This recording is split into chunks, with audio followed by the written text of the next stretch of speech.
Hey everybody, welcome to Insight Nature versus Nurture. This is a podcast dedicated to the who, what, when, where, and why of nutrition, how a healthy organism like ourselves has been led astray, and we get down to the very bottom of it. So tonight's podcast, guys, if you're up for it, is something that I've been working on for a long time. It is nutrition timing. So like a conversation, and it's funny because we had a bit of a conversation here before this actually came up and going. Timing is everything, okay?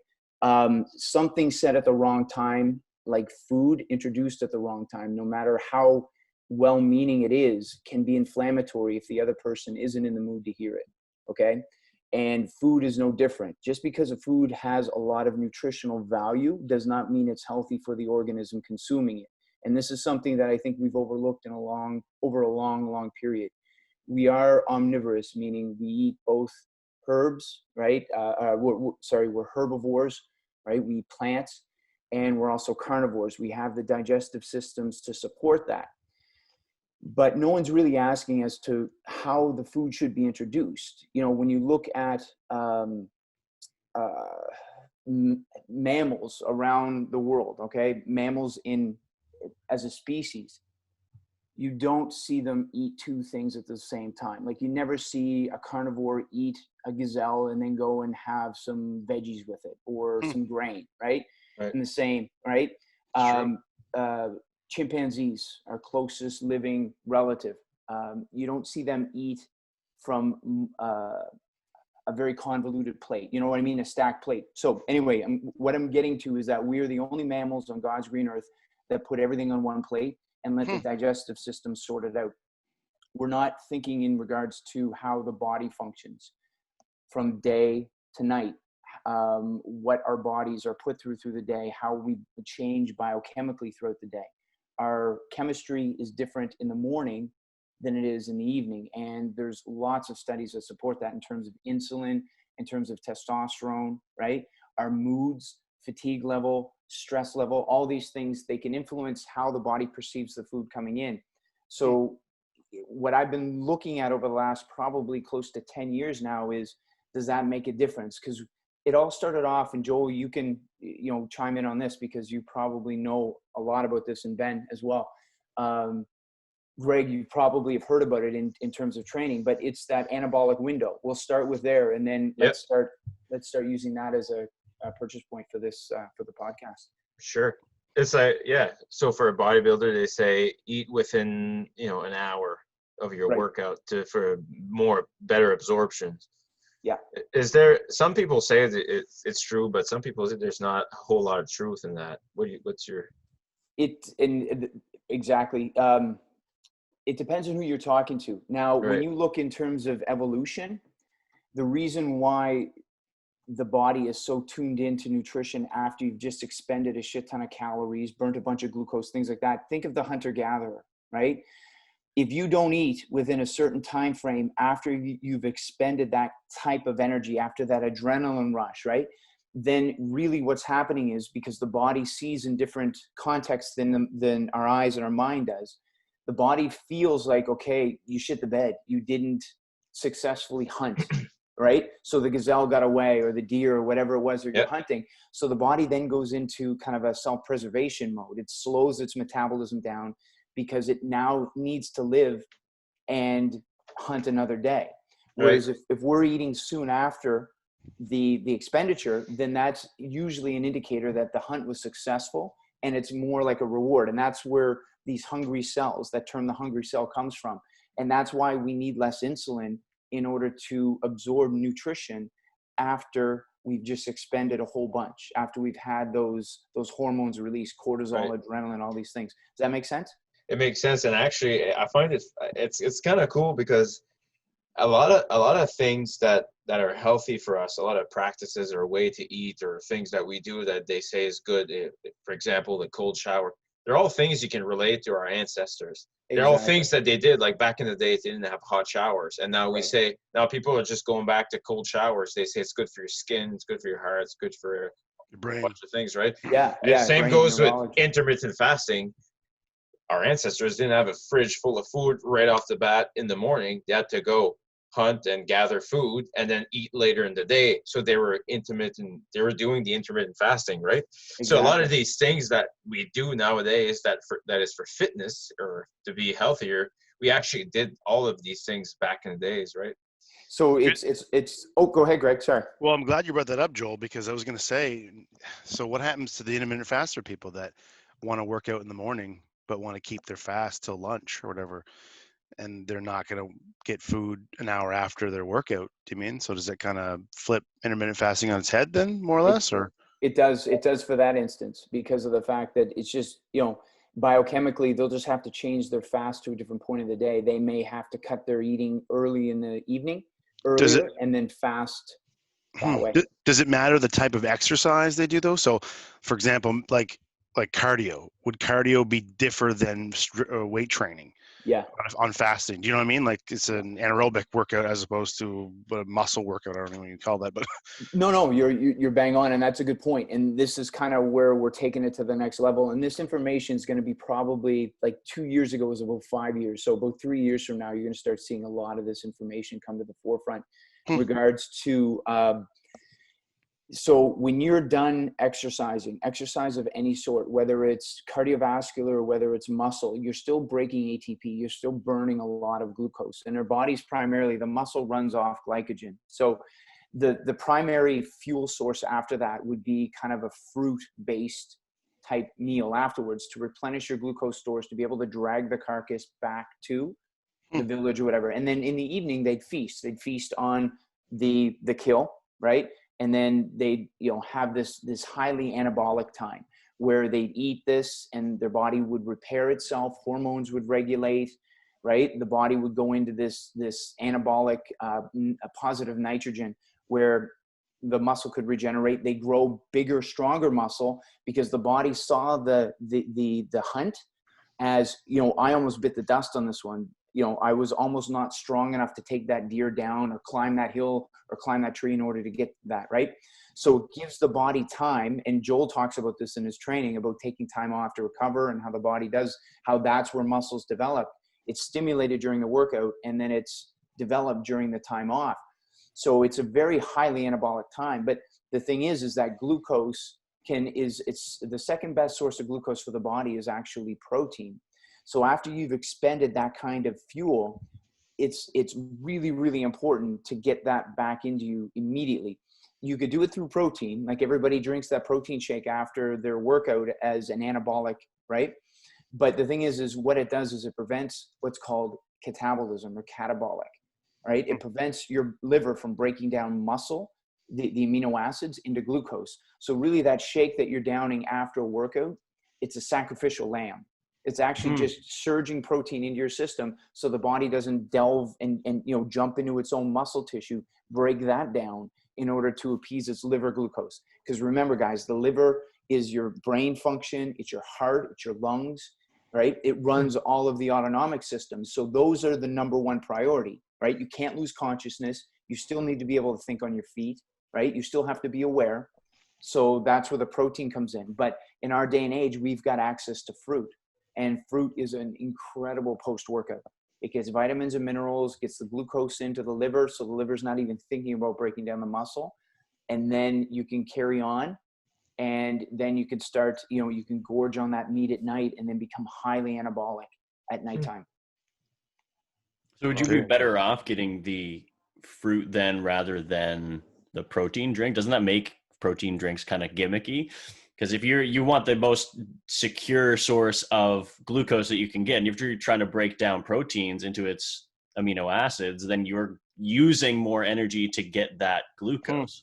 That's a really good point. And that's a big point of why, like, we're getting into this feeding structure and how we're going to circle around to this. But essentially by drinking the protein shake after you've trained and you've had that rush of adrenaline, muscle breakdown, ATP bonds are broken, what you're effectively doing, and this is why when someone with hypermuscularity or someone who has a very high protein diet and with carbohydrates, they lose so much muscle, right? They lose an incredible amount of muscle when they A, stop training, or B, become injured or sick. The body just feasts on protein. It knows how to convert. The liver has now been conditioned and has been taught how to use protein as a source of carbohydrates at a very efficient level by using fruit post-training. And you're seeing a lot more doctors in terms of exercise physiologists and people that have expertise in the metabolism, sports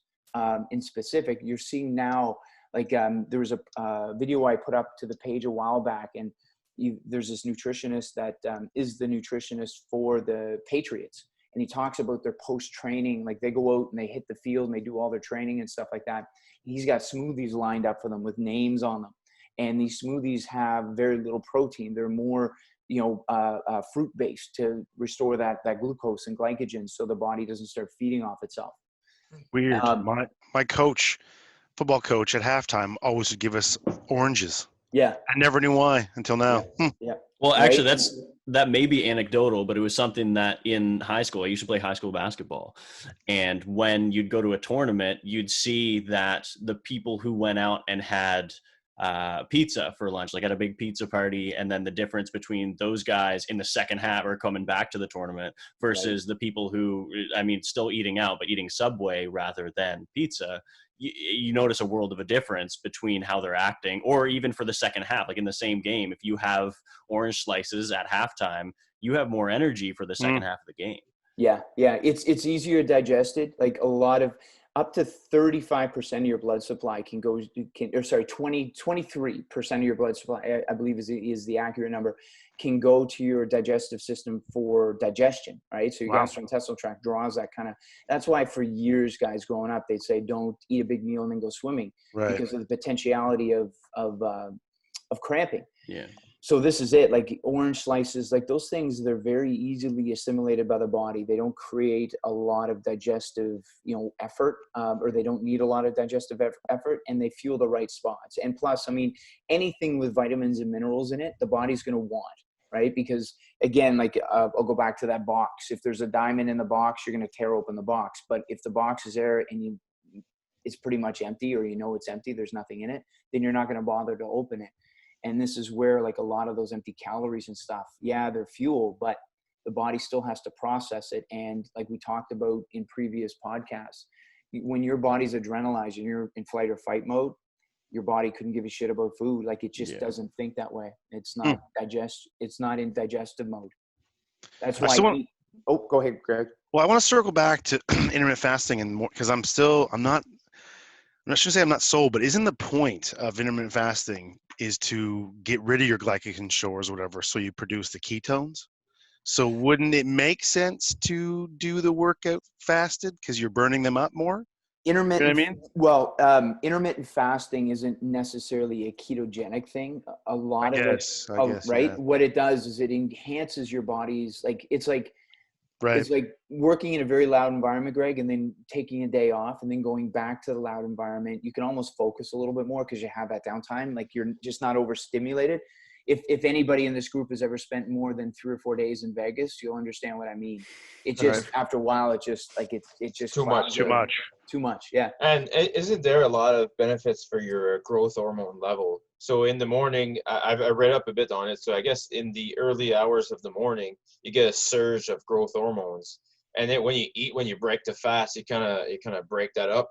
But if you keep your fast, you keep those benefits. So that's why they say it keeps you younger and stuff like that. If you read it up online. Yeah. Think of the term itself. It's not breakfast.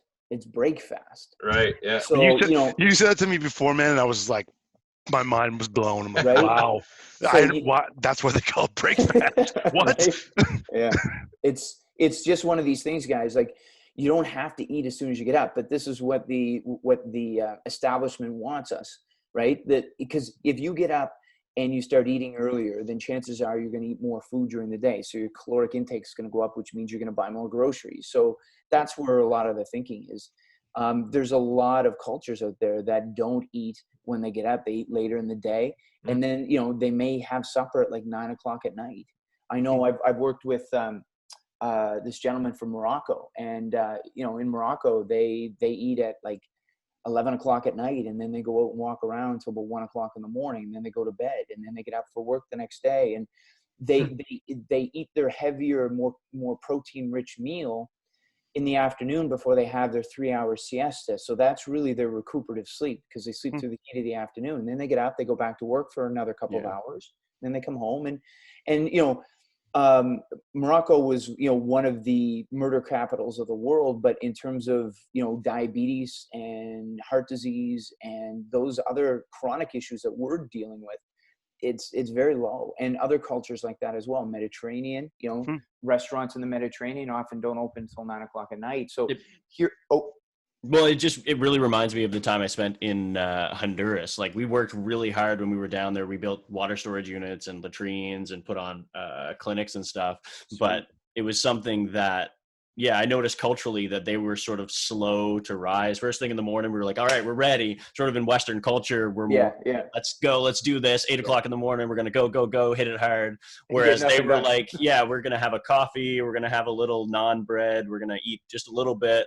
Okay, in another hour or two, we'll stop, have something to eat. And it was more casual and more slow going. Whereas I find culturally, we tend to constantly like push. We're all about the hustle lifestyle. And that's why we've sort of broken everything down into these steps. Like, okay, you eat first thing because you're not going to have energy. If you're hustling till 2:00, then okay, you get to eat again.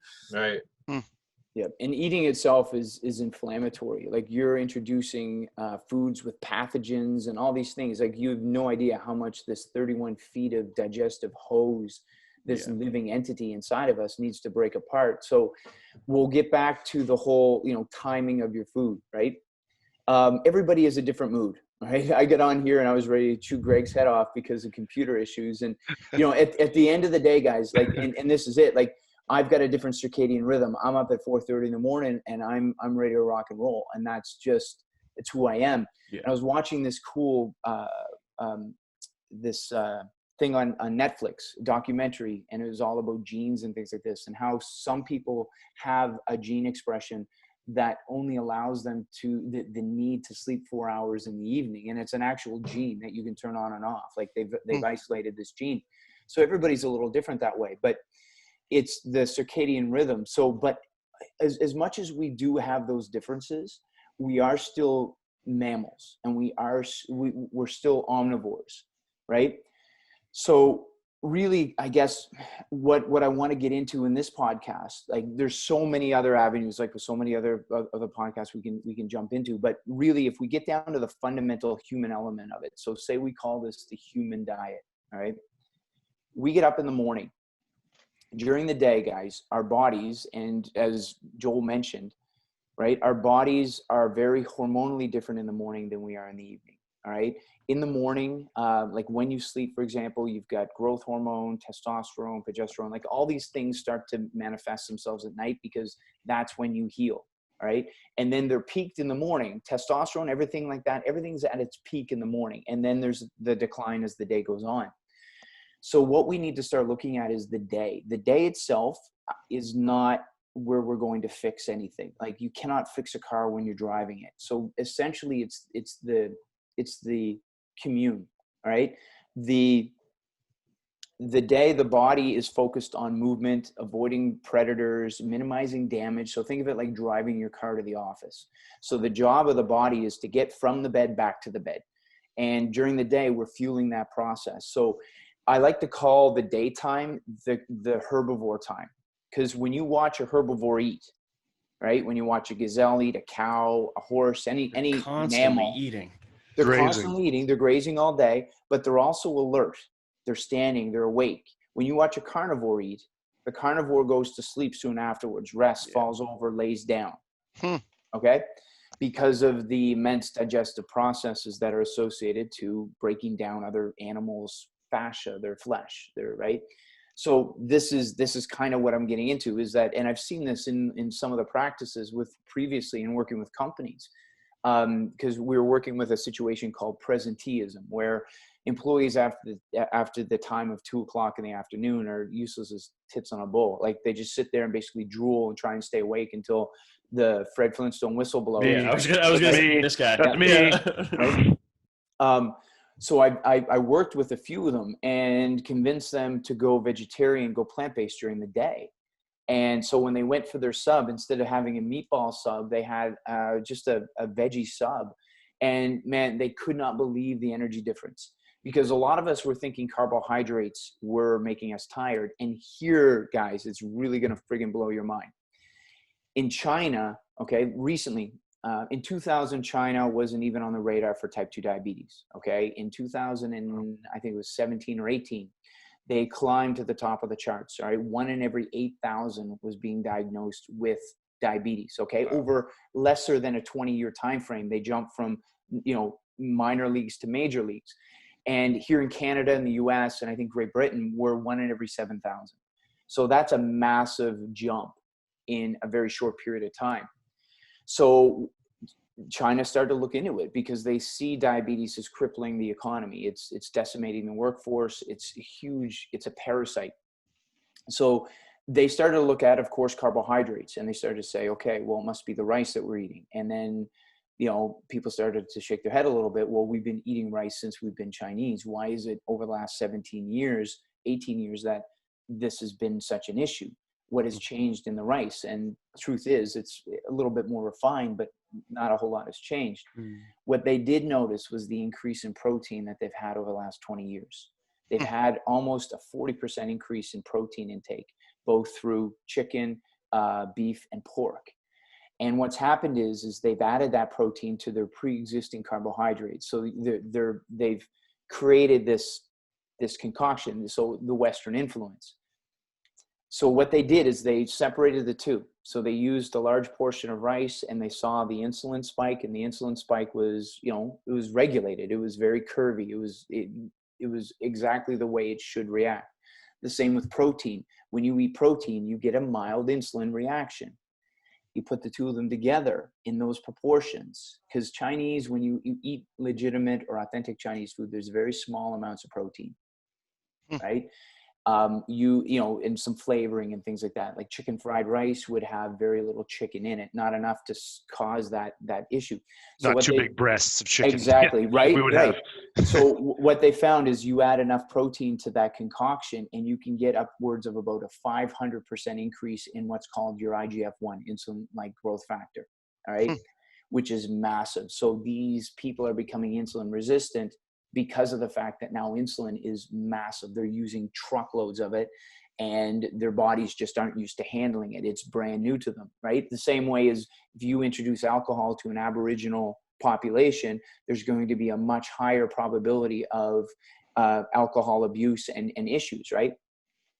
Okay. So anyway, that's kind of the premise behind it. So in doing this, what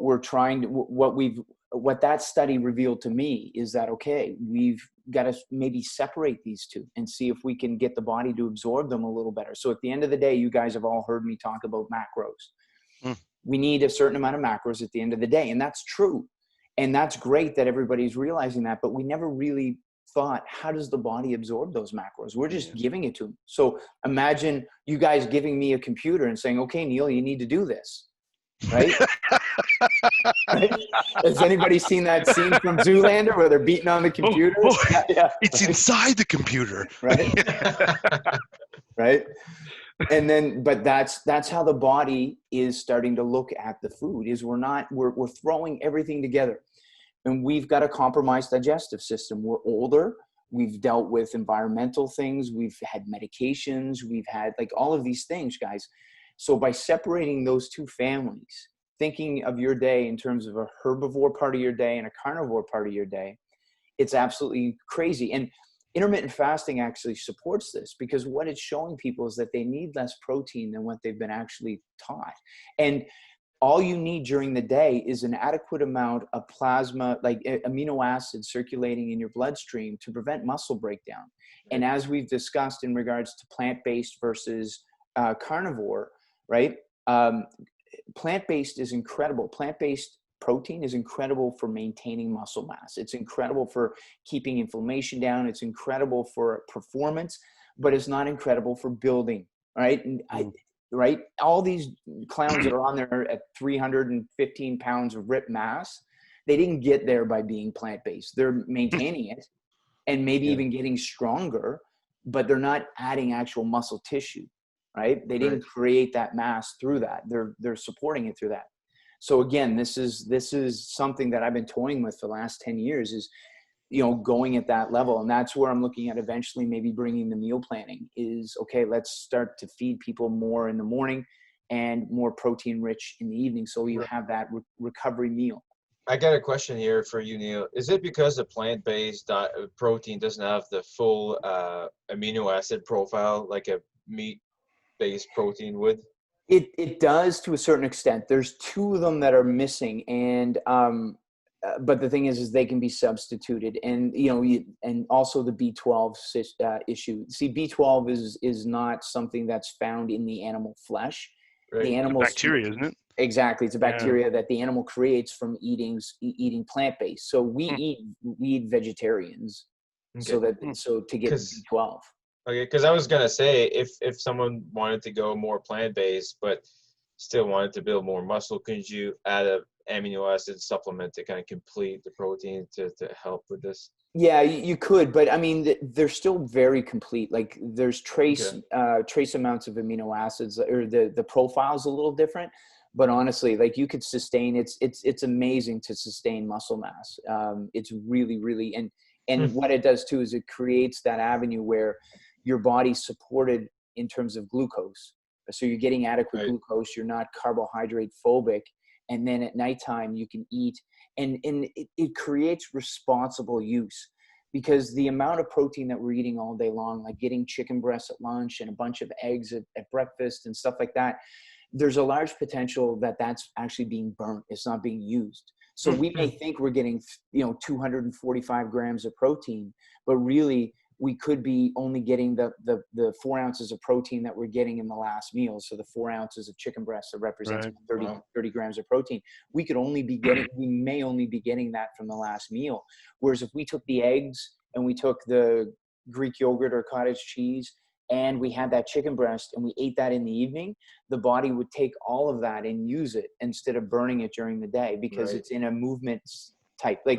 So if you were freezing and you needed calories and I gave you mahogany, you'd burn the mahogany. Rich mahogany? Right? My house smells of rich mahogany and leather-bound books. I had to, sorry. Ron Burgundy, you can't escape. Can't beat it. So theoretically, what would happen if you went strictly complex carbohydrates until, say, 5 p.m., 6 p.m. in the evening time, and then went and only had protein? So if you had things like rice and fruit and stuff more often throughout the day, what would happen if you just had that up until supper and then you have your protein, go to bed, do it all over? From what I've seen, Ben, and this is right now, it's just, from what I've seen, it's phenomenal. Like I've reduced my protein. Like when I was bodybuilding at lesser weight than I am right now, I was eating 300 plus grams of protein and having shakes in between. I had to get protein. I always felt inflamed. And the burning of protein, guys, this is where uric acid comes in. This is where the kidney function gets compromised, because burning protein, going through a process called gluconeogenesis, can be very toxic to the body, right? It'd be like burning a spare tire to heat your house. You get great heat. It's a great source of calories, and calories, that's all they are. It's a unit of heat, but the byproduct would asphyxiate you. And this is where burning protein can be very toxic to the system, whereas using protein is immensely beneficial. So we've kind of cluttered those two terms together, and burning is not using. I'm sitting in the chair, right? That's using it. But if I was burning the chair for heat, it's burning it. It's two different things. So that's kind of what we're getting down to. Ironically, it was Simply for Life, Ben, that kind of brought this into the forefront for me, because what I started to realize is that, okay, by cutting carbohydrates in the evening for people and seeing the effects that it's having on insulin and, their body being able to recover at night by just giving them protein and some veggies, non-starchy veggies, leafy greens and things like that. Wow, that's incredible. So this is kind of just taking it one step further and saying, okay, well, what if we remove the protein during the day, the animal-based protein? Like I could have 2 peanut butter and jelly sandwiches in the morning and end up with about 25 grams of protein. Yeah. So it's not like you're eliminating protein. You're just not mixing families. The body has a very difficult time mixing or trying to break down an animal-based product and a plant-based product. It's very cool when you think about it. Like nature sets it up that way. can you name me a carbohydrate that's high in fat? Right. Yeah. Right? Like a fruit has very low fat. What about nuts? Aren't they high in carbs? No, they're low in carbs and high in fat. My bad. Yep. No, but that's what people know out there. Like an avocado is a fruit, but it's a high fat fruit. And guess what? There's no carbs. So we've got a lot of combination going on here. So we have the Canadian government telling us that we need a multitude of items on our plate at one time.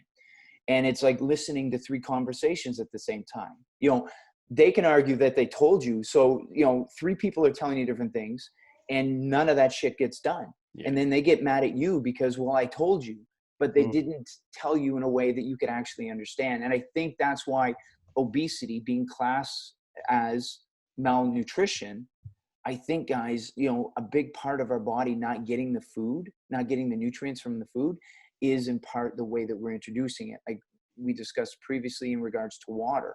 By drinking more water, you're enhancing the nutrient availability of your food, right? Because water-soluble nutrients, you're drinking more water gets into the cell and carries the nutrition with it. So if you're better hydrated, you're getting more from that apple that you didn't need to buy organically, right? I got a question for that water too when you're done. Okay. I just want to, don't lose your thought because I wanted to ask now because you're going, but I heard you were going to say ranting, weren't you? I was going to say it. You were enlightening us better. Yes. Honestly, you're onto something like amazing. I have like kind of tingles. I'm going to try this. I really am. But with water, I've heard this. And don't tell me I'm probably wrong because I'm wrong a lot.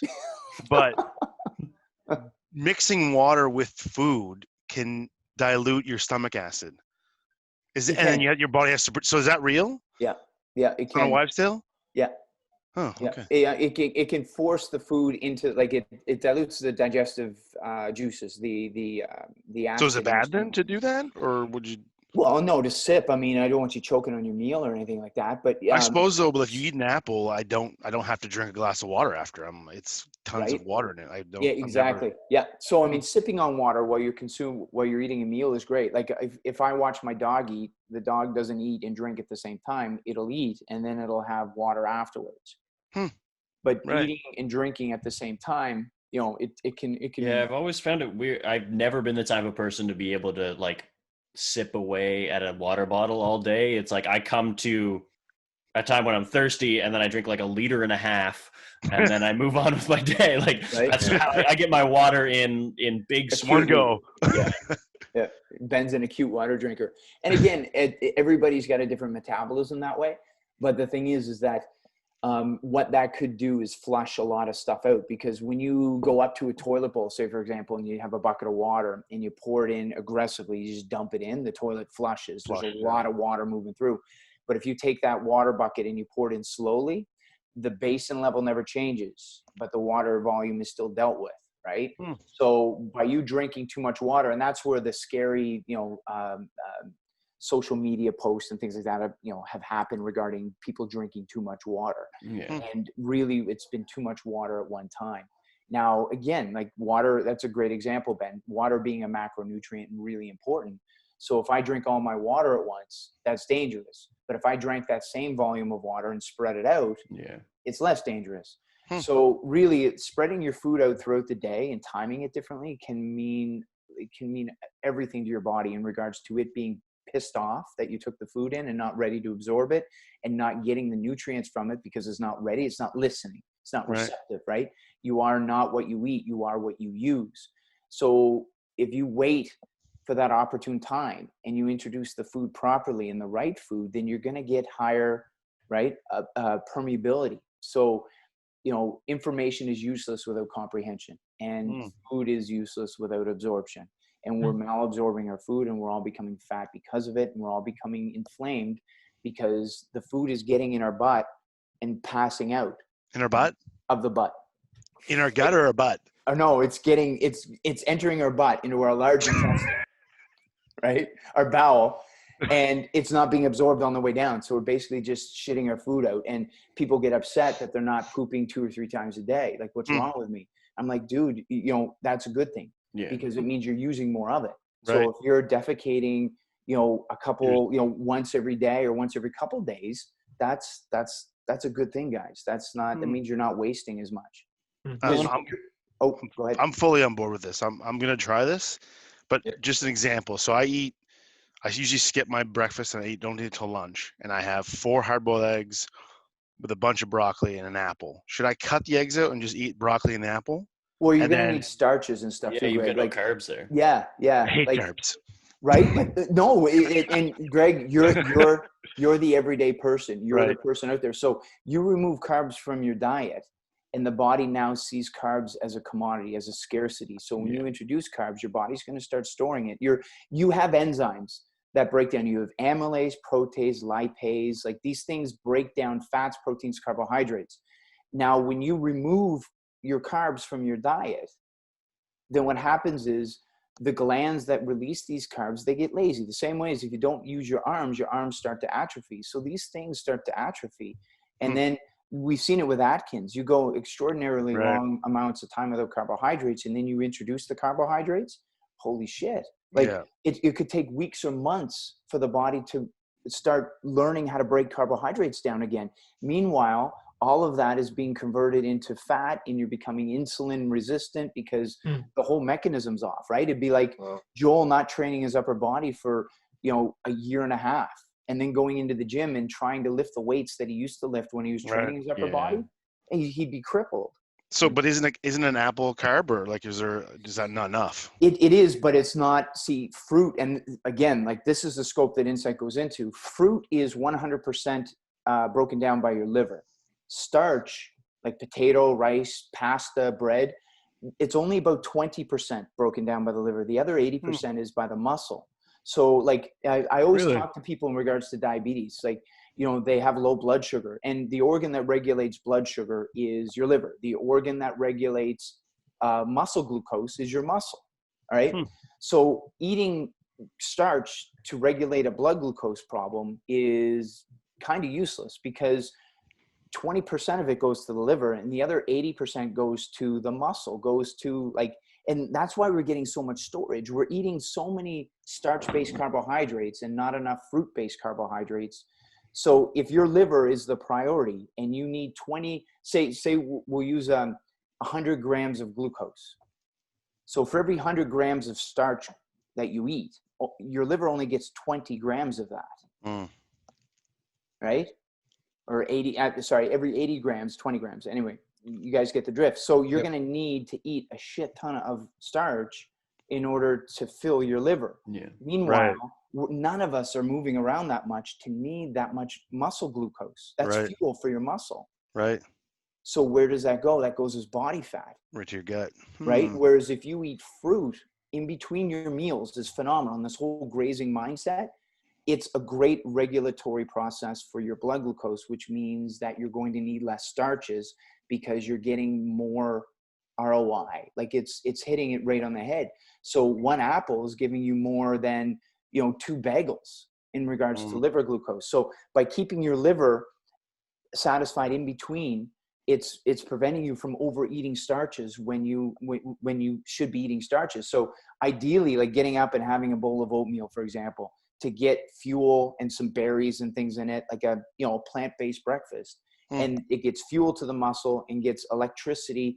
And I have a video that I talk about this, how the different systems of the body and stuff. I posted one to the Insight group this morning, how we have, like an automobile, we have an electrical system and we have a propulsion system, right?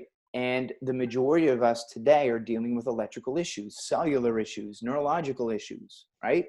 None of us are wasting away. None of us are, deprived of fat. Every single one of us in this group has at least 20 or 30 pounds that they could draw from. So it's not I might have a little bit more. Maybe maybe a little bit more. But for the most of us, it's not a fuel issue. It's an electrical issue. So believe it or not, we're not getting enough fruit in our diet. We're not focusing on the actual energy. And it's like pulling your vehicle into the gas station when your battery's dead and dumping $30 worth of fuel in your tank. It's not going to fix your problem. It's not going to fix your problem. So then, so I eat my broccoli, my apple. I should introduce some sort of non-starchy carb? No, a starchy carb. Yeah. Starchy absolutely. carb. Yeah. Starch, Greg, it fuels your muscle. It fuels your movement. Right. So when you think about you moving around during the day, Okay. Just cognitive functioning. Like your brain uses 25% of your glucose. Or what marathoners do. Marathoners eat a huge meal of carbohydrates. Yeah, to try and fuel the get that skeletal muscle saturated with what's called glycogen. What Right. circulates in your blood is glucose. What's actually in the muscle, the shit you actually use, is called glycogen, right? And starch is a phenomenal, like the muscle has enzymes. Like when you eat starch in your face, when you put it in your mouth, and Greg's gonna laugh at this because he's got the mentality of a yeah, 12-year-old, right? So when you masticate food, just Nice. give him a second. Yeah, give him a second. Let that soak in. Oh, well done. All right. So when you break food down, in your mouth, you have an enzyme that's produced in your mouth, salivatory amylase. So starches actually start to break down in your mouth so that the body can get the glucose into the bloodstream, and then the muscles can convert the glucose into glycogen, right? The glycogen is what's actually in the muscle. So when your blood glucose levels drop, it's got nothing to do with your muscles, right? It's got everything to do with your liver. And anyway, I go into this and I coach on it all the time. But if your liver has enough glucose in it, then it will, right? Or glycogen from fruit, then it will regulate, and you'll never have a hypoglycemic moment unless you've totally depleted your muscles of glucose and your adrenaline kicks in. And then your adrenaline kicks the insulin out, the blood glucose out into the bloodstream. And then you can rock and roll, you can evade predators. But the thing is afterwards you'll crash big time, because now your liver doesn't have the glucose it needs to run your brain, your heart, all of these things. So then the liver kicks out enzymes to break your muscle down. And that's what we were talking about earlier in regards to the importance of fruit after training. Is that making sense? Like, dude, Really it's good. so deep, and it's got so many different layers to it. Very interesting, though. I feel like Neil now. I don't even know how to eat anymore. No, but it's it definitely changes the way I see things. Like I've been eating, like you said, mixed, veggies and meat throughout the day, and I actually stop after supper. Yeah, I may try this out. I may try this exactly. And it's really, like, it sounds in theory, it's really complicated, like in terms of like when we talk about it like this. But if you look at it this way, is during the day, like think about like sunburns, for example. We're in that time of year where we have sunburns. And when does a sunburn present itself? Like when you're burnt by the sun, when does it hurt the most? When does it turn red? When does the heat kick in? At the end of the day. Usually at night, before you go to bed. Right? So True. if you have a fever, if your body's fighting something like a virus or bacteria, when does the fever tend to spike? Before you go to bed. Or in bed, yeah. Right? Yeah. And the fever is representation of your body healing. It's the actual body going to work. So guys, this is what I'm trying to get people to understand, is during the day, your body's not working. You're on the way to work. When you go to sleep, when you lay down, that's when your body goes to work. That's when Humpty Dumpty that's when Humpty Dumpty gets put back together again. And we're not using protein properly. We're burning a large percentage of because again, animal-based protein it can't be converted. Like plant-based protein always comes with a carbohydrate. Like I eat a cup of beans, I get 23 grams of carbohydrates and about 13 to 16 grams of protein. So it's ambidextrous. The body doesn't have to convert shit. It's got carbs if it wants to use the carbs, and it's got protein if it wants to use the protein. It doesn't have to go through gluconeogenesis. Whereas if I eat a piece of meat, there's no carbs to it. So if that meat gets turned into glucose, I got to magically change that into glucose. And that's the danger. Number one, I don't want my body familiar with how to eat itself. I don't want to train it to do that, right? So that it becomes a default. And two, the byproduct of that, right? I would much rather drink from a styrofoam cup than burn a styrofoam cup, right? So I think this is where, like, you see, like, these carnivores that are out there right now and how they're talking about, wow, my inflammation and the radical changes that go on with carnivores. You see the same with vegans, plant-based, like strict vegans. Wow, the inflammation, everything's gone because they chose one side or the other. They're not banging the two together. Right. But yet we're so focused on the zealotry of it and the religious of it. This is right. This is right. Or that's wrong and that's wrong. We're missing this whole beautiful center. Well, yeah, you'd get looked at weird if you had, just meat for dinner. They'd be like, "What do you? Where's your veggie? Where's your potatoes?" And you're like, Yeah. Or just veggies. Yeah. Yeah. Right. It's like, but I mean, that's an indicator that we're doing something right, is when, you need to do different to be different. And we need to be different because the majority of us are walking slowly into this horrible thing, these chronic illnesses. So, and we're scared to death of our food, but really we're only scared of the food because we don't understand it. And what Insight is trying to do, what we're trying to do, is help people understand their food a little better, how it relates to their bodies and their lifestyle. If we can get those three connected, guys, then we're going to start to see that food is here to help us. And it's not about eliminating shit. It's about using it properly. Right. I mean, look at us, and throughout history, eliminating populations and people with different skin colors and stuff like this, because we didn't understand them, right? We didn't see how they can benefit us and how we can work simultaneously and synergistically. We're doing it. We're discriminating foods. Yep. Right. I got a question about fat too. We talked about carbs and protein a lot. We didn't talk about fat a lot. Should I keep my healthy fats with my meat at the end of the day and not mix them with the carbs? Or right. And again, we get into typically if you eat a plant-based diet during the day, your body, there's not a whole lot of need for fats because of the fact that you're more of a carbohydrate burning individual, right? Right. But fats are recuperative. So how I talk to people about that is I keep my plant fats with my plants and I keep my animal fats with my animals. Right. Makes sense. Right. So at night, because at the end of the day, I need a certain amount of fats for repair and cell protection and, neurological protection because of the matrix sheath and all this stuff. So in the morning, I'll have my plant, I'll have avocado or I'll have coconut oil and things like that. But in the evening, I might fry my hamburger wrapper, and put some butter on it or something. So I try to keep my family separate.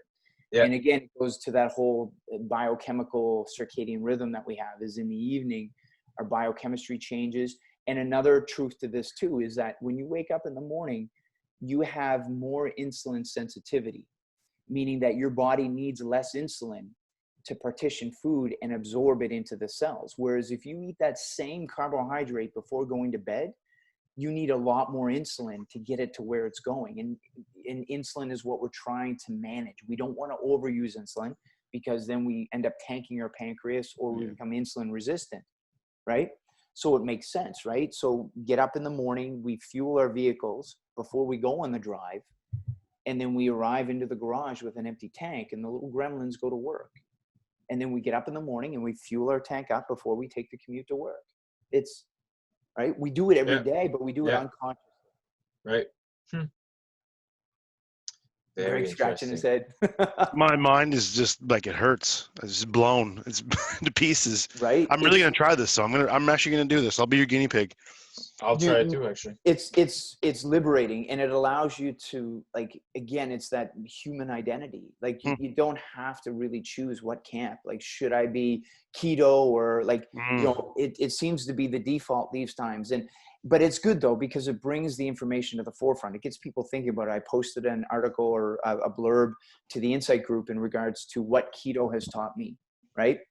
And it's taught me that we don't need as much protein. I mean, when you're in ketogenic or following a ketogenic diet, you're only 20% protein of your daily caloric intake. The other 70% is carbohydrates or fat, and 10%, 5% as low with carbs.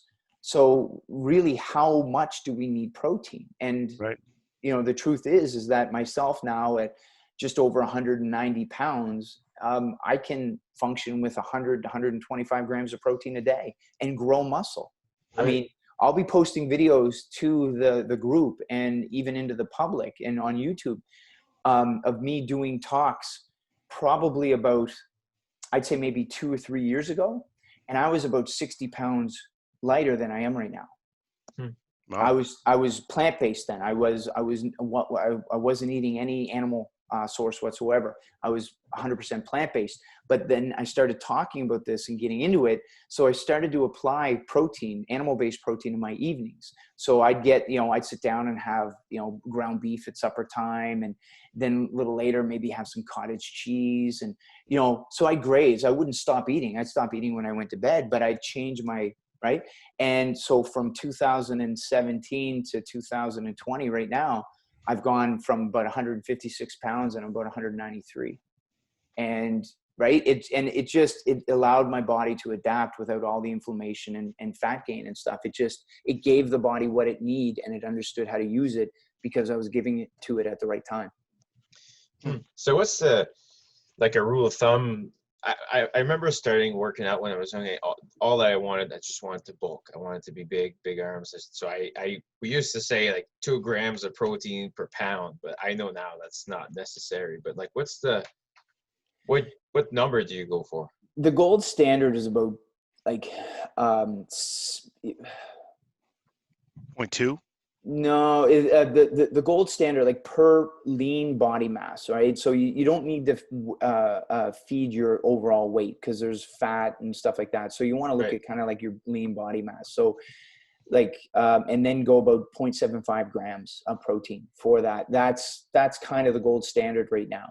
So for me, like my lean body mass would be about 160 to 170 pounds, say. And then I 0.7 times that by 0.75, and that gives you your approximate protein intake that you need to be anabolic and state of positive nitrogen balance. Now I get the majority of that in the evening. With the plant-based eating, I might get 50 grams in the span of a day, and then the rest of it, so the other 75 to 100 grams comes from my meal and then my evening snack. Right. That makes way more sense too, because it's really hard to do and that's why the protein companies make so much money, because they advertise as such, right? Exactly. Oh, yep. But I mentioned, I mentioned in different podcasts that they did a study on that they're basically saying you're making expensive pee with those extra protein drinks. Yeah. And it does. It's so refined that it gets converted into glucose for the most part anyway. But ideally, I mean, Ben can attest to this because the amount of meal plans and things that we put out, but the biggest pain in the ass is finding protein and getting protein in during the day.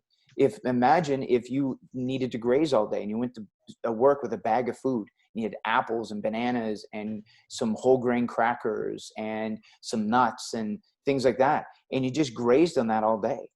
And then by the end of the day, you've been eating all day. So at the end of the day, you're not ready to eat the northbound end of a southbound skunk because your blood glucose has been regulated, right? And you've been eating all day. So psychologically, and your gut is full, but not overcapacitated with, breaking down of the stuff. You're just gradually introducing it throughout the day. And then you come home and you end the day with the successful kill, right? I know it sounds harsh, but, eat like makes like. So you have your animal-based products in the evening. And your body goes to sleep because it needs to set aside all other activities so that it can focus on the breakdown and digestion of the food, right? And let it go, slip through the small intestine and get to the large intestine. Anyway, it's just like, it's a magical dance that we don't think about. But when you look in terms of evolution, it kind of makes sense. We would track prey for days, and we would eat and forage along the way to keep our energy up and our wits about us, right? I love it. Guts wouldn't be full. Makes a lot of sense, actually, to be honest. And then when it came sorry. No, go ahead, Joel. I was just saying, not only it's better for us, but it also simplifies it so much more. It's so much easier this way. Right? Really? But it's like telling people that the world may not be flat. Like everybody is so friggin' fixated on getting their meals together and saying, don't even flat. Get it. That's my Santa Claus. That's my Santa. What do you mean he's not real? Wow. Hey, so, but nuts, they're still considered plant-based. So I could have those with my plant-based meal during the day. What do you mean? So if I had broccoli, nuts, some potatoes, and an apple, I'd be good. Yeah. And then my eggs later and maybe something else. Yeah. Can I have cheese with my meats? No. No cheese? Damn it. No. I mean, why? Like, right? You can have cheese later on in the day, but that's just a cultural thing. Like I just like cheese a lot. Right? Yeah. But you can eat it at night. Okay. But don't eat it with the meats? Separate it? No, go ahead. Why wouldn't you eat with the meats? Okay, yeah, that's what I mean. Yeah, so I can have it like I have like a cheeseburger, but just the burger with cheese on it. Right. I'm gonna do this. Honestly, it sounds really easy to do, and like I'm gonna like this. Keto has it right, and plant-based has it right. They both have it right, but they're just not paying attention to the organism, us. Like the science is solid, guys, but they just don't think beyond their laboratory tests and their religion is okay. Yeah, we're right. But how does it apply to the human being? And, outside of morality, I think it's pretty friggin' brilliant to be able to tell people that you can cut your grocery bill by 20% because you're not buying a shit ton of meat, because you're using it better. You're not killing animals, senselessly. You're actually using it less. So your meat consumption, animal product consumption goes down exponentially, but we're not sacrificing ourselves in the meantime. And we're able to support plant-based businesses. We're the farmer, the horticulturist, the person who's growing plants versus the person who's, keeping cows. We keep everybody in business. Everybody's happy, and it becomes a very natural, balanced society. It's pretty outlandish, but I mean, and this is honestly, guys, this is the first time I've ever really talked about it in a public forum, other than these few acute businesses. And it was more like me, the mad scientist, like, hey, I'm gonna brought your tin hat. Right? Yeah, I'm gonna figure out how this, I'm gonna put this to practice. So it was kind of like a mini experiment. And the weight loss and the inflammation and all the stuff that people were experiencing, it was pretty cool. Man, we're gonna call it the Neil diet, and you just we hate the word diet though. The Neil treat reward meal. Neil reward meal. It rhymes. No, that sounds dirty. Oh, great. Yeah. No, seriously, it does sound like something that I've never, sort of through the years, I've tried different things. I've tried to eat different things at different times. Went through a period of my life where it was like, okay, I need all three macros. I need protein, carb, veggie, or fruit every single meal. And it just wasn't feasible. One, it's expensive. Two, you can't do that every single meal. So I think focusing on complex carbohydrates and focusing on more starchy foods throughout the day and then getting your carbs at night. I even noticed that when I started eating more meat, but I would just eat like in the evening time and just eat meat, I felt better. So I think I'm going to go back to that and see what the difference is, because even in the morning, I'm eating eggs right now, where I would much rather eat something like a bowl of cereal, some complex carb, oats or something. Some just rice, basically, the equivalent thereof, puffed rice, I guess. And eating carbs at night, and we've seen it. They've done blood labs, and they've seen the inflammation, they've seen the insulin results after eating a bowl of oatmeal in the evening versus that same individual eating a bowl of oatmeal earlier in the day, and the insulin response is definitely different. There's a marked change. So again, meat is mildly insulinogenic. When you eat meat, there's a sense of euphoria that's associated to it. Like there's a satiety to it. It's highly thermogenic, meaning it increases body core temperature. The body actually has to work to break it down.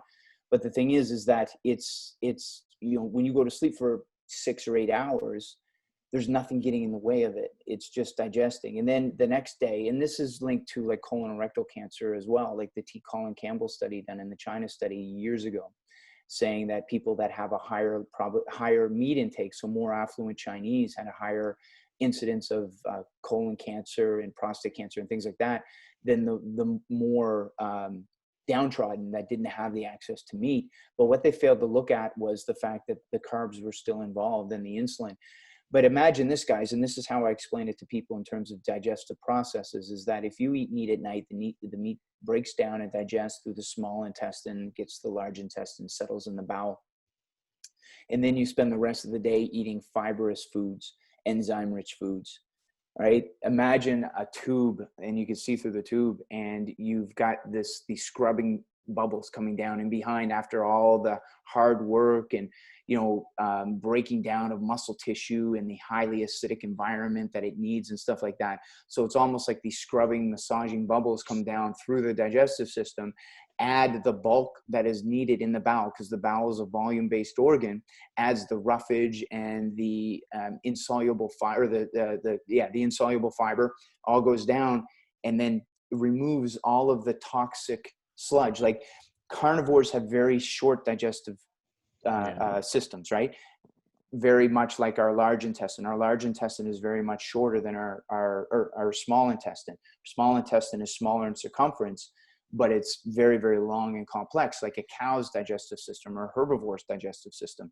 It's there to pull out all of the vitamins and minerals and break down the complexity of these plant-based products. So by timing it better, you're getting this system now where the meat isn't resting in the colon with all kinds of fiber and sitting there and putrefying and being incredibly acid, because we've all heard about the alkaline and how, you know, the alkaline diet and how cancers can't form in an alkaline environment and blah, blah, blah. It creates more alkalinity that way. It creates more balance, right? We still need to be acidic. Our stomachs and crows, and I believe wolves, have two of the most, or three mammals or three animals with the most acidic stomachs to be able to break down animal product. That's the reason why. So a lot of us, because we're eating these things poorly, these stomach acids, they're out of flux. A lot of us aren't acidic enough to be able to break this stuff down because we're afraid of meats and we're not eating the meats properly. We're eating meats and carbs together, and the two of them are broken down very, very different. They require totally different enzymes. Super interesting. Is it cool? Yeah. It's like, I'm doing this. I'm incorporating this in my diet, like starting tomorrow. And these are things that I can incorporate like in the meal plan. So when people sign up with Insight, they get a free meal plan at the very beginning. And, you know, there's all kinds, and we ask them, you know, do you want plant-based or not plant-based? And a lot of people aren't ready for this change yet. They just need to clean things up first, and then, you know, we can take them to the next level. But this is where Insight is going. This is how far we are in advance because of the trench work that a lot of us have done. You know, Ben and Joel, myself, and Greg's been on the other side of it. He's been the recipient of information from people like us. Whereas we've been giving information, and it's been leading us down this road. And I really find that I'm at a place where it's starting to make sense now. Like, I'm very dangerous because I'm aware of what I don't know now. And I'm seeing things in a totally different perspective, from a totally different angle. And, you know, for years I've been like so many other people, and I've been isolating nutrients and weighing and measuring and putting it together and, you know, getting my meat, you know, I've done it all, guys. And this is the first time that it's ever really made sense to me. And it's one of the only things that I've ever successfully been able to sustain. Yeah. Yes. That's going to be the next big Netflix show. Yeah. Right. Yeah. Neil's reward meal. Hard pass. Yeah, exactly. It's sticking until we find something better. How's that? All right. We better find something better tonight. Oh, that is where we're going to leave it tonight. Yeah. All right. So this might be my favorite podcast. Like, I'm 100% incorporating this in my diet. It's starting very tomorrow. interesting. Yeah. Oh, but look at it, like, do some research, and you'll see now, like, now that you're thinking like this, it's like, you know, buying a red car. You'll be able to see other red cars because you got the red car. You'll start to see the connections, and it's pretty cool. And, you know, Ben, when you go to work for Simply for Life, and when you're in there and you're counseling people, you'll start to see what I'm talking about. And it's pretty cool. Like, if that works, then it works the other way around. Like, if cutting people's carbs at night and it takes them that far, I believe this can take them even further, and it will stop that insulin spike during the day. And it really makes it much easier to manage your appetite when the protein isn't there in such a proportion that it's causing huge insulin spikes. And then, because what goes up must come down. And that's, I feel, where people get hungry in the evening, is their insulin after having a carbohydrate protein rich lunch is plummeting in the evening. Whereas if you remove that carbohydrate or that protein, that animal-based protein at lunchtime, you'll see that it's more of a regulated process. And just the last second here, took a guy to lunch. He was really bucking me on this, business guy. He brought me into work with a group of his. He had 20 some employees, and I was working with them, and he thought I was full of smoke. So I took him out to lunch, invited him to lunch, wanted to talk about it. Okay. You know, so I pre-ordered his lunch. So we got there, and I had the vegetarian flatbread pizza, and he had spaghetti with meatballs, right? So we ate it. It was theirs, ready for him. As soon as he sat down, we ate it. So the lunch was approximately an hour, ran a little bit over, but I just wanted to bring the point up. And as the lunch progressed, as we talked, he started to get tired. right? He started to, I could notice he was just getting a little bit tired and started to yawn a little bit. I can be pretty friggin' boring, but he was outside. We were on a patio. There was lots to look at. I made sure there was a lot of stimuli around, and he was getting tired and started to sink in a seat. So I explained, okay, so this is where I used that. And anyway, so I said, you know what, tomorrow I want you to come here, have what I ate, and we'll sit and we'll talk again. And anyway, so we met a second time. It wasn't the next day, but it was a couple of days after when he could accommodate it. And he came back and he said, yeah, like after the lunch was over, he could feel, he had that qualitative measurement now. He's like, yeah, honestly, like I'm ready to go back to work. I feel like I'm invigorated. Now, again, it's a rough study. It's a rough case because he could have got a better night's sleep the night before. But again, it was enough. I feel that there's something to it, though, man. Though, like after a heavy carb with, like I said, spaghetti meatballs, I'm like, after I'm like, I'm done after two, like totally. Yeah. But even mine, even like eating like broccoli and eggs, I feel like I felt better off it, but it wasn't so heavy. But now I'm gonna incorporate just the plant-based and see the difference. I'll be able to tell the difference, right? So it's exactly, I'm actually excited for it. If you ate the meatballs, you'd be good. If you ate the spaghetti, you'd be good. And then just putting them together, and that's again, that's the rice and the pork and the rice and the chicken and the rice and the beef. They're it's like mixing household cleaners. One alone is great, but you put them together and there's a synergistic effect. Sometimes you make sense, man. Sometimes that brain of yours works really well. As long as it's not around a computer. That's my kryptonite. That's my kryptonite. Everyone's got it, man, right? Everybody's got it. That's my kryptonite. Thank you, everybody, for listening to the Insight Nature versus Nurture podcast for this week. I hope we gave you lots to think about, lots to expand your perspective and start looking at your day a little differently, because again, when you think differently, different things happen. And it's not about changing the world. It's about changing you in it, and your world changes. So thanks for being a part of this. You too can be an Insight member. For less than $40 a month, you can have a personalized meal plan, access to our app, and our private Facebook group, as well as other perks and prizes. For more information, go to insighthf.com.